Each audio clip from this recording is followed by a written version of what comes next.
Hi everyone, I'm Gabriele Di Piazza. I am the Vice President for Products and Alliances at Blue Planet, a division of Ciena. Some of the major problems facing carriers, I think that overall still there is a cost pressure and the agility to deliver services in a more automated way. NaaS becomes a way for them to solve some of the automated creation, deployment and delivery of services from order to fulfillment, and at the same time creating a better economies of scales in the way they actually build their fabric behind the scenes in actually allowing those services to be composed and then delivered.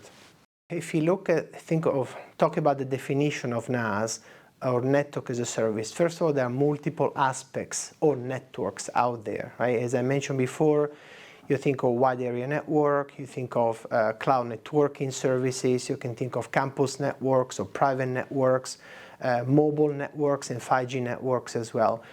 Each one of these environments or segments is somehow evolving, having a NaaS exposure model. As I mentioned, the way we think about it as a Blue Planet is thinking of this as the core building blocks. I would say the three core aspects. One would be an intent-based declarative orchestration that allows to expose the NaaS services. A dynamic inventory capability which allows you to have an accurate view of all the assets across your network and allows you to reconcile this across the different services. And then the third aspect is, of course, the AI-driven operations and assurance, which allows to ensure service quality and deliver the right reliability across the different systems. We see a growth interest by carriers in NaaS services.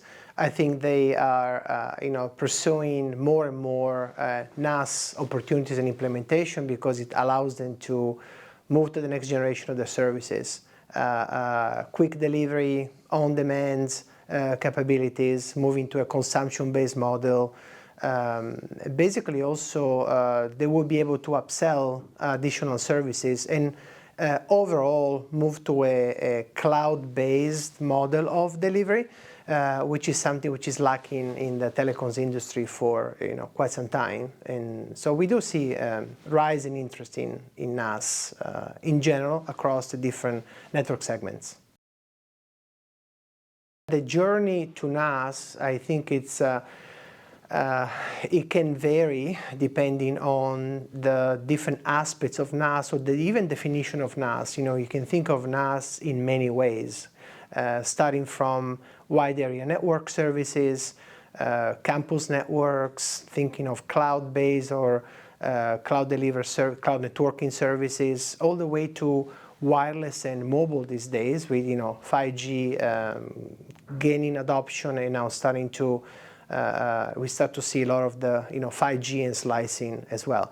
So I think the journey has been setting in place some of the core fundamental building blocks in terms of a declarative, intent-driven orchestration front end that would allow for an API-driven provisioning, gaining visibility into their assets through a dynamic set of inventory, and of course an AI-infused assurance to make sure that the service is delivered and the quality is basically controlled, and eventually even having some prevention of what's going to happen in the network state.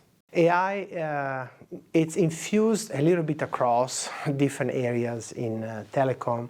I would say that AI is obviously extremely relevant in anything which is around operations and supportability aspect, from moving from resolution to preventative capabilities. But AI becomes also a key factor in starting to understand over time network state and actually building network configuration in an automated way. Therefore, it goes from designing of the service all the way to the remediation or preventative aspect of those different services. Okay, let me talk about the API aspect of NaaS. I think NaaS could not exist without an API first approach. The whole concept of NaaS as a network as a service means that you need to model and decompose many of the services across a fairly complex set of functions and operations, which means that we've seen many industry organizations from MEF, TMF, Linux foundations and other actually leveraging a set of prescriptive APIs. Today, any NaaS implementation crosses multiple vendors, which means that the only way to have a composable set of services is to basically be API driven. And that's one of the core principles, of course, that we follow at Blue Planet as well. Interoperability has been I think, core aspect of telecom networks in general. I think the infusion of other aspects such as cloud computing has actually introduced other dynamics as well. So I think what I've seen actually in the last year, I would say, maybe 18 months, has been a different industry organizations such as MEF getting much closer with TMF as an example. And there are many other areas that are related to this. Camara is one example, but many others as well. So I think there is a collective interest in collaborative on APIs that can actually help instantiate and provision a service end to end. We keep sometimes talk about the north to south interfaces, but also the east to west interfaces. So I think the industry is getting together to work across these different dimensions. Do you need to be a tier one, such as BT, AT&T, Verizon, to provide NaaS services or not? I would say that I see a spectrum of what NaaS means. You can think of the large backbone or wide area type of services where you might have the same player providing the different tiers across the network, so you go from the tier one. But we've also seen NaaS type of services in the SD-WAN or SASE market where you actually have pure play vendors that can take this to market in a different way. We have seen some players aggregating those services and providing a front end, so somehow even simplifying some of the NaaS capabilities. So my answer is no, don't need to be a tier one. I think what's most important is the type of service, the packaging offered, and the simplicity of how you can consume NaaS. And then there might be specific services or specific countries where it varies who can actually offer NaaS services. So Blue Planet provides intelligent automation solution in the telecom market. I think there's no NaaS implementation without automation. Automation is a critical aspect of any NaaS offerings, whether are in fixed networks all the way to wireless networks, and therefore the ability to provide declarative intent-driven orchestration, adaptive inventory and dynamic inventory, all the way to AI-powered assurance services makes us special, and combining those offerings in a common NaaS blueprint is actually our key strategy in the market. Welcome to 2030, a world where Network as a Service, or NaaS, has completely transformed carrier networks across the globe. In this new era, artificial intelligence doesn't just assist, it manages.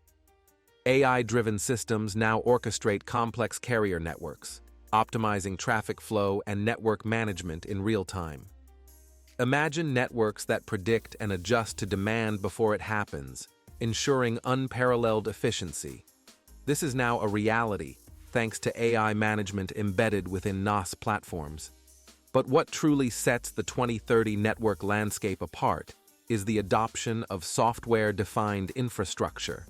Carriers can now deploy, manage, and scale network services at the speed of software, with hardware limitations being a thing of the past.